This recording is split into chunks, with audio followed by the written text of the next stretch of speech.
Hey, this was my movie, right? Oh, hi! Welcome to another episode of the M Cluster. I'm Slider, your host, and today we're going to be discussing X-Men. We're a little light today; it's just going to be me and Brandon. And this was my pick, so I'm going to go ahead and do the intro on this. I was really glad to see when X-Men came onto the scene, and I'd been a fan of the cartoon. I'd been a fan of the comics. They have some really rich storylines behind the characters and some really intricate relationship plots between them. And it was probably one of the most interesting comics I had ever gotten into, and that translated across into the cartoons as well. Um, and then when they decided to do a live action movie about it, I was really really excited. Um, and then I saw the movie, and while I'm not going to say I didn't like the movie, it was certainly a far cry from both the comic and the cartoon. I think they took too many liberties with the story, and disappointed a lot of people, and that is unfortunately a trademark of many of the beloved properties of geekdom that Fox deals with. They tend to not treat them appropriately. So again, this is kind of a discussion that we've had previously, where I'm glad to see Marvel taking the reins and making their own films with their properties, and I really hope X-Men gets they get the properties back from Fox and are able to take the reins on that completely soon. Brandon, what do you think? Looking back on it now, because this was one of the movies that started this whole launch of superhero type movies of this generation now. Um, so I mean, I think they did okay with it, but I mean, I do agree with you that there were some story elements that were a little upsetting if you had read any of the comics. Um, but also some little changes I actually found very okay, like the costuming for one. I was kind of wondering if they were ever going to put the right costumes on. Where are their uniforms? I didn't see them at all. And then when they were flying in the plane, and Wolverine's looking over at Cyclops, he's like, it's what's with these suits, and he says, "Would you rather be wearing yellow spandex?" Yeah, that was actually a nice little homage to it, and it would have been ridiculous to put them in live action in the costumes that are driven And yeah, drawn from the cartoons. that line made it okay. Right, exactly. But some of the things I was not happy they did. They sort of took this. They sort of mashed together Jubilee and Rogue, even though Jubilee was in the movie. Yeah. The Rogue character was not a little girl. No, she definitely wasn't. Story-wise, she's supposed to be 30-ish, 35. Right, and she's in love with Gambit, who they didn't even put in the film, which I think was a huge mistake. Um, and we know that Gambit shows up later on in X-Men Origins At the Wolverine. wrong time. Yeah, at the wrong time, and frankly, I don't think the actor did a bad job, but that just wasn't my No, picture of Remy. Um, I thought he did well for the character, but one person I didn't like their character at all, um, and I like her as an actress in general, but I just don't think that she portrayed Storm right, Halle Berry. There was a lot of weirdness about the character in the movie. well, physically, Halle Berry was perfect. I think Yes, she totally looked like Storm. They completely captured the character visually. She did yes, not live up to the character of Oroko as an actress, in my opinion. And if you really pay attention, she actually loses her African accent over the course of the franchise. yeah. Which was something that I was like, it doesn't make any sense. Um, and one of the things I'm enjoying about the evolution of the way they're doing these superhero movies and movies is we are getting these origin stories. Uh, Again, they're not quite getting it right. Yeah, I believe one of the issues you had was his lineage, like who he's related to. yeah. There's no. It makes no damn sense that Sabretooth is his brother. Agreed. One. Um, you know, Which brings us back to the movie of the discussion, X-Men. Sabretooth in there was I'm sorry, a wuss. Yeah, he was. And again, visually more like the character from the comics and the cartoons, but the they didn't capture him in the story properly. No, I think the actor did a good job. I think the actor did a good job portraying him. I think they went a little overboard with the roaring kind of thing. Well, one thing that they didn't really implement though with him is that he knew who Wolverine was. Whether Wolverine lost his memory or not, Sabretooth knew who he was from a long time ago. That part is in his past. Right, and they didn't give you any inkling of that at all in the film. No. So that is another point of interest, and a lot of fanboys were very upset with this movie. But I was talking to Dante about it, and he flat out asked me, he's like, "Well, did you like it or didn't like it?" I'm like, "Well, I like this the same way I like Smallville. I love to hate it. It in my opinion, any X-Men is better than no X-Men. Yeah. But they just took some liberties with the story that I'm just really unhappy with. Although they did try to make certain things right, and it's really comical how they did it. In the story, anyone who follows X-Men knows Wolverine's a little short dude. He's like 5'3", right? He's short and stocky. Hugh Jackman's 6'2", right? So that was a problem in terms of getting the character right for the movie. So one of the things they did was Cyclops is supposed to be taller than Wolverine. So in many of the scenes where the two of them are together, they either had him wearing like really high lifts, and in some cases they had him standing on crates. And during the production of the movie, one of the jokes that was played on that actor was, in his trailer, they took the crate that he was standing on and put it in his bathroom, along with a little note saying so you could reach the sink. So it's just a comical way of dealing with these story elements, and at least they tried. That was kind of one of the things that I appreciate about it. It's like they didn't just write it off. They didn't just say, "Oh well, people will accept it." They tried to make that right. But Anna Paquin as Rogue, I think, did a good job. But again, what they did with the character was just was probably one of the most frustrating changes in the whole franchise, in my opinion. Well, because it goofed with all of the entire storyline. Right. You can't go back to things. You can't just change her character after that to fit the next movie. You can't all of a sudden make her 40, or exactly how old she was. So they had to keep that the way the character, and it didn't fit. It kind of shifted everything around, made sequels, parts of them not make sense.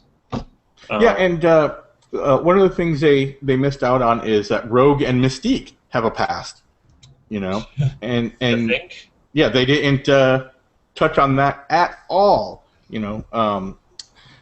What the other thing was? You mean like how she got her powers because of Mystique? Right, exactly. And one of the things that they did, or not that they did, but kind of a repercussion of what they did, is if if Marvel does obtain the full rights to production from Fox, some of the actors that we really want in these films are going to seem out of place, because Hugh Jackman, there is no other Wolverine. You really can't put anyone else in his spot. Yeah, he does a phenomenal job as Wolverine. And with Professor X. Patrick Stewart as Professor X. Excuse me, Sir Patrick Stewart as Professor X. He is the quintessential Professor X. So to put him in put those actors in a film that we want to see, and then have them make all these changes that we want, is going to be very awkward. So really, it's going to have to be... Unless they somehow obtain the rights to be able to sign those two. Well, no, they can sign those two. That's not the problem. The problem is that it would, in a reboot, you don't generally see the same actors from the previous. So having a version of X-Men where part of them are the same and part of them are different, I think for people like me and you is going to be a little disorienting. But like for newer audiences, it's probably going to be phenomenal. You Yeah. know. Um, just out of curiosity, who would you cast for Gambit?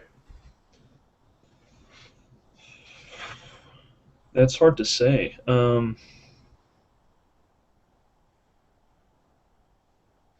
Well, while you're thinking about it, Yeah, I can't really think of someone off the top of my head on who I would I cast. have to look up the actor's name. But there's a show that was, as a matter of fact, I think it's a Fox show. Um, that's that's fairly new. I don't know if it even got renewed. Um, Trying to remember the name of the show. It was about a former military man and a scientist that creates this machine that can predict crimes. And the lead actor for that, I think, would be a really good Gambit. I Uh, think I know what you're talking about. and for so, I want to say Life because Life was a really good show, but that's not the show I'm talking about. Um, Goodness. Well, I'll find that later.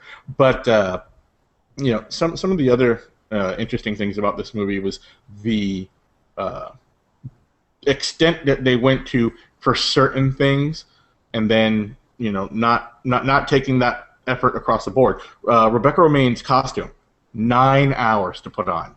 Yeah. 9 hours. That is incredible. Half of a day to put the makeup on, and then she has to shoot maybe 4 or 5 scenes, right? And they have to have the rights. If they're shooting outside, it's got to be the right time of day. It's got to be you know there's a lot of elements to take into effect. So a 9 hour costuming process. I know about the whole process. Yeah, yeah. With your Voldemort, I mean, what was that? 4 hours? 4 hours. Yeah. And So, and that was the quickest. Usually, like last time was 5 hours. So um, but they actually were using food dye on her skin, and one of the unexpected results of that was it was being absorbed into her system. And there's a note in here about a cast party that they had where she bought a bottle of tequila to share with people, and she ended up getting sick from drinking. Well, when she got sick, her vomit was blue because nice. it had been absorbed through the skin. It was crazy. Um, That's and kind of Yeah, it is. It's interesting. But just think about the patience it takes to do something like that, just to sit still for 9 hours. I mean, I know you said 4 or 5 hours, uh, you know, times two. yeah.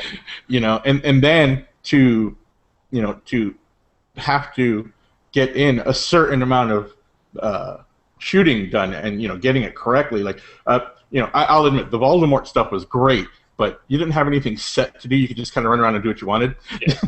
Yeah. So there's a slight difference. What if you had to pick the worst character in there? What would you say it was? Toad. Absolutely, yeah. That wasn't even hard. And do you know who Toad was? The actor? I think so, but it's like, He was the guy that played Darth Maul. oh really? Yeah. So I really like. Ray Raymond. Here, I'll tell I you can't his think name of in a his last second. name. So I really like that guy. There's nothing about him that I dislike, but man, what a crappy character. They didn't write anything in really for Toad. Let's see. Ray He was- Park is his name. Ray Park. Yeah, Um, they didn't do anything for his character at all. They just kind of, okay, you're gonna dress up like this and do this. Right. And they didn't touch on the story at all. Toad, while not exactly a main character, has a lot to do with. But he's got his own, backstory with the Morlocks.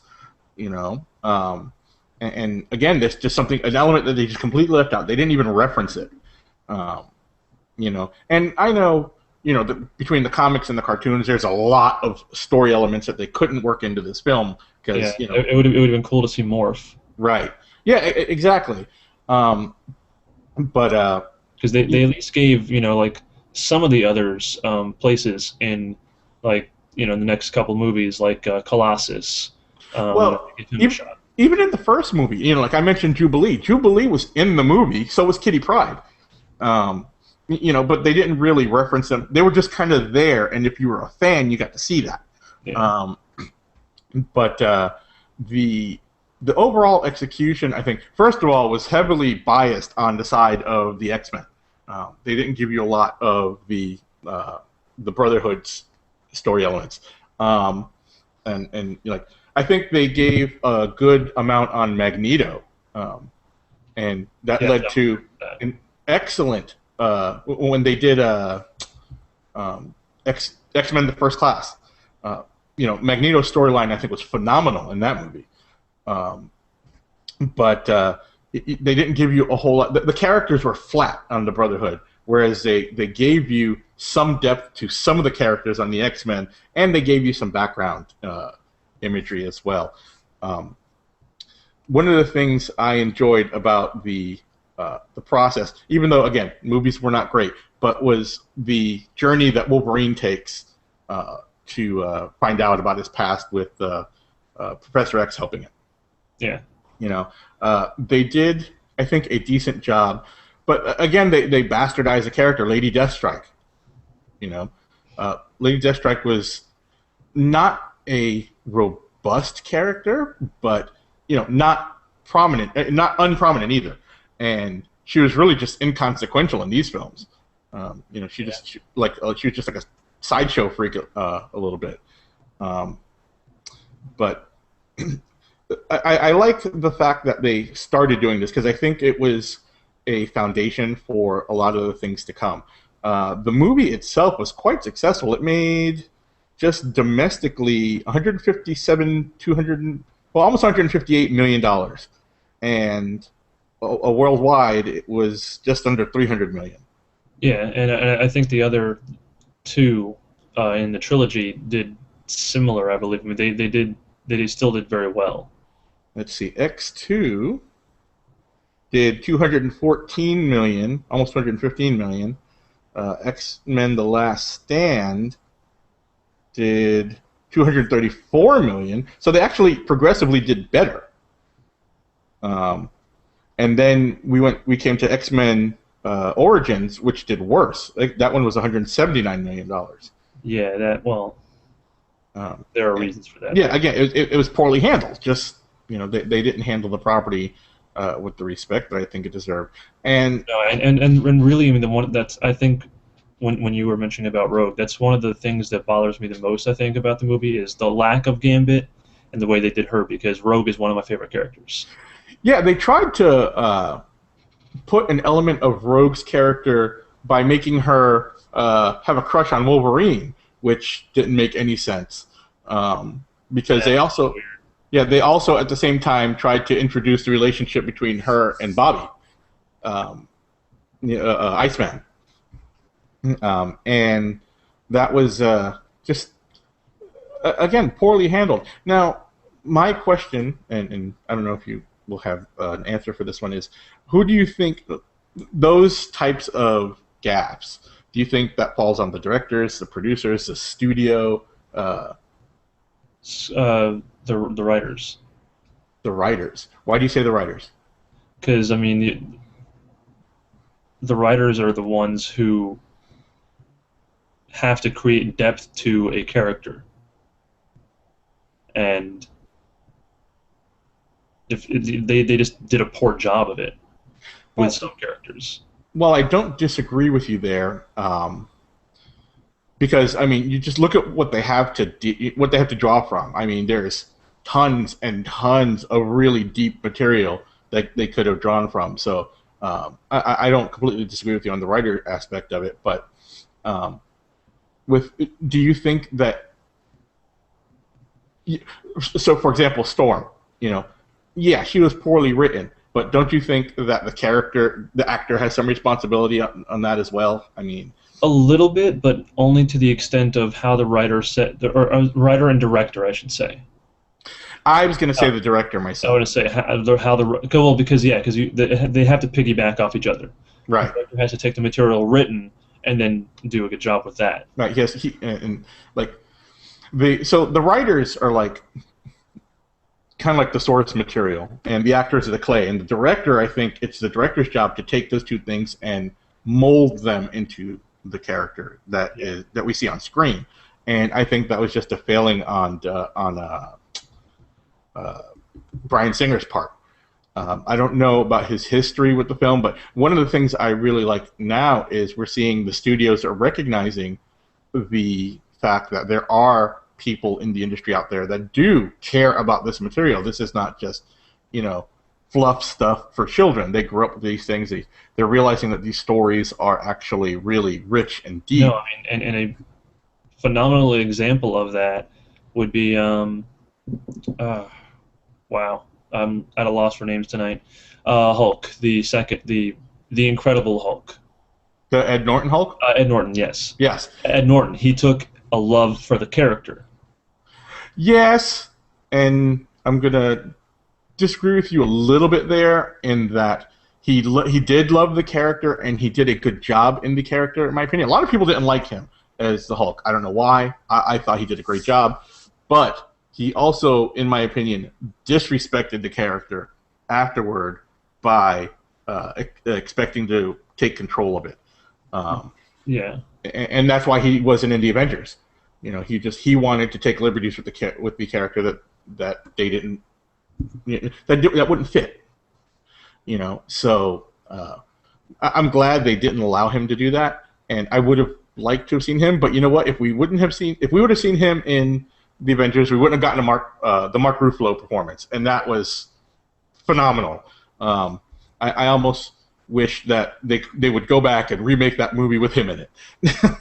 I think it also depends on, with some actors that do better jobs than others in their respective roles, also comes down to the fact, let's say if they don't necessarily know the character's background, but they go and do the research to get into the character. Right, and that was the thing. When I was reading about when we did Avengers, I was reading about what Mark Ruffalo did to prepare for the role, and one of the things he really took to heart was that you could not control the Hulk. So he did not try to control the character. He tried to portray what he was given, not bring his acting experience or whatever into it, because he knew this was a rage monster. This was there was no better description of what he was. So he just took that and really jumped into it. And he also had a great supporting cast that loved the role. You have Iron Man, who Robert Downey Jr., whether he loved the character before he started doing it or not, I think he loves it now because it pretty much restarted his career. And then you had Joss Whedon, who has written multiple X-Men issues and does care about these characters and knows these characters. In an interview that Joss Whedon did with his wife, they were asking him this question: "Is like, what made you want to do this?" And he gives this really long, drawn-out explanation of what the characters mean to him and what he wanted to see and what was out there available for people. And his wife, mid-explanation, stopped him. She's like, "Honey, just say you're a geek," And I thought that was a wonderful way to put it. It's like, it was just that's the world that he comes from, the world that he lives in, and he respected that. So having people that respect the material, I think Hugh Jackman has a huge respect for the Wolverine character. When you ask, or when they've asked him what aspects of him there are in Wolverine, he's like, none. Wolverine's tortured and very somber. And you can. That's what I'm saying. They know they do their research to find out how these characters really should be, and just they don't bring their own self into it, but they just portray it how they understand the character. Like you said with Hugh Jackman, he knows how Wolverine should be. Right. One of the things I liked about something they did with X-Men: The First Class is they had the Wolverine cameo, and the Wolverine character has remained constant across platforms, which I think is really wonderful. He's sitting at the bar and they're like, hey, we'd like to talk to you. He's like, fuck off. He doesn't even screw around with it. And the way he proves to Cyclops that he's him and not Mystique. He's like, how do I know it's you? It's like, you're a dick. I mean, that was some of the, I think, really well portrayed aspects of the character that Hugh Jackman, brought to life for us. How do you think Cyclops did? Crap. Cyclops was a little boy. He was he came across to me as a little boy playing soldier. And because Cyclops was a very serious character, he took his role as leader of the X-Men very seriously, but even in the cartoon where they're showing them as teenagers, right, he still takes it seriously even then. And in this actor just didn't fit the bill.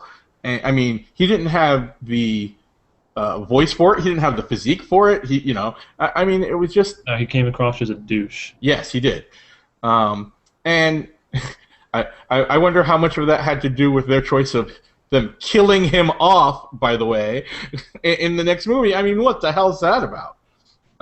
They took the Phoenix Saga, which is one of the most epic stories in all of comic book history, in my opinion, and they were missing a buttload of characters for that fight. They just destroyed it. It was just.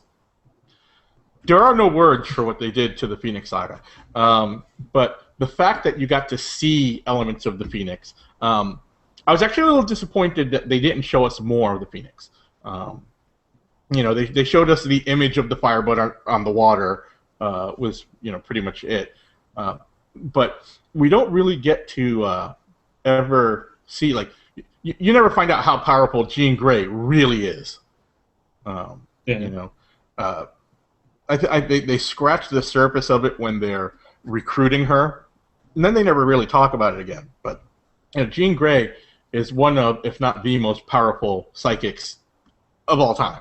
And, she ends up putting Professor X to shame, ultimately, and so they again just missed the mark on these things, and it's hard to come down on them completely, because again, for them to reach that level of depth, these movies could never be 2 hours long. And there's just certain realities of budget. True, but I mean, you look at well done superhero movies today, and they're about 2.5 hours. Agreed. And then you take out the deleted scenes. Once you get the Blu-ray, and you're talking about 3 hours, maybe a little more. So I mean, they certainly have the ability to use the material well. Well, yes, and again, remember the genre is evolving, right? But I still don't think in 3 hours they could have squeezed in all of the elements of something like the Phoenix Saga. Oh no, don't get me wrong. That would have had to been a combination, a true combination. Yes. Of the second and third movie. Well, I think they could have just done a whole trilogy based around the Phoenix Saga. There's enough material there for them to do. Oh yeah, definitely. They can go very in depth with it. But and so hey, tried to cram too much into just the third movie.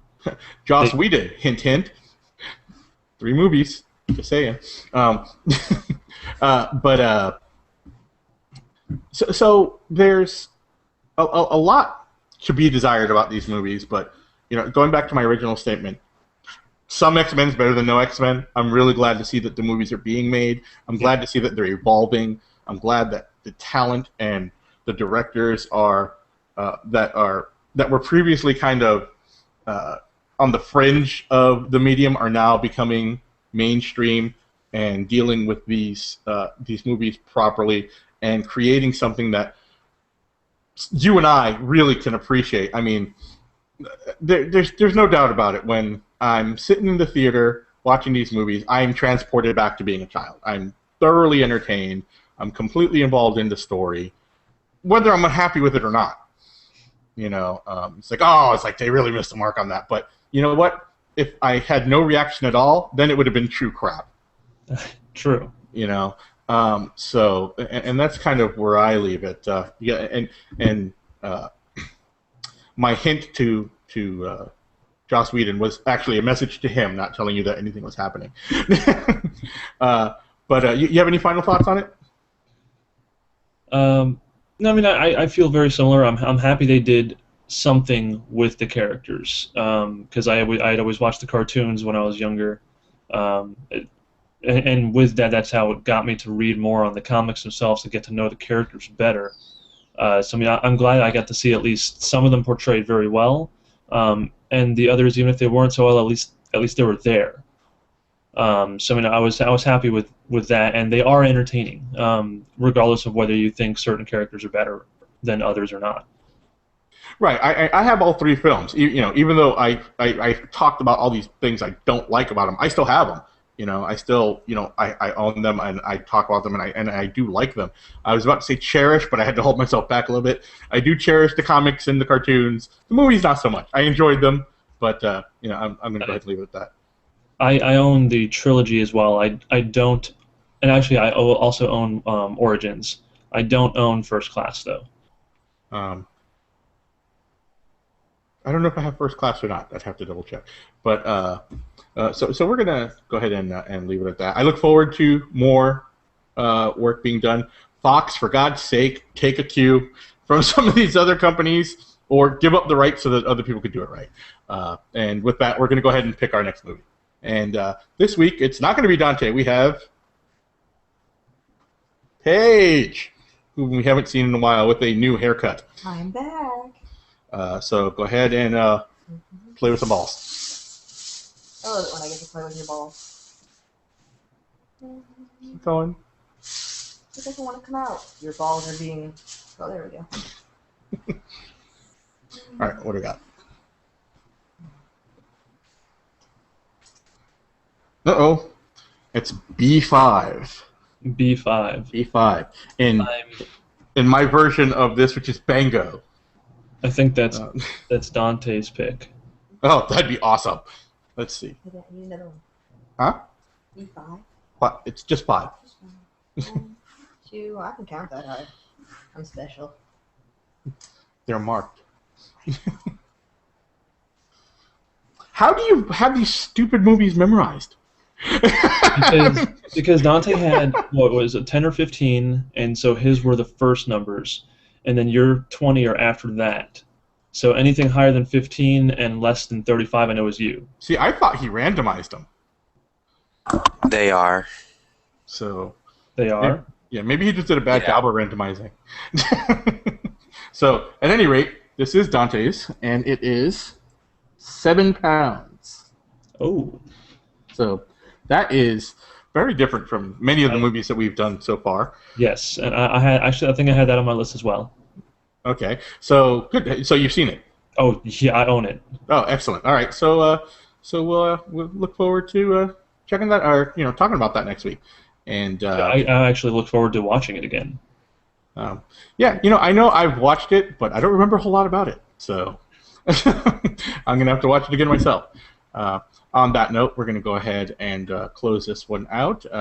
And on behalf of Brandon and Dante and Paige this time, that's a wrap. Hey guys, thanks for watching. Don't forget to like, favorite, and subscribe. Or if you want to follow along with our antics when we're not in front of the camera, you can check us out on our social media pages on Facebook, Google+, or Twitter by searching for the M Cluster. Or you can leave comments in the field below. Or you can send us an email or give us a call. Heck, you can even write us a letter. Or you could buy us dinner. Or you could buy us a car. That would be awesome. Or you could send us on vacation. Or get us an Emmy. Ooh, a Tony. If you could get us a Tony, that would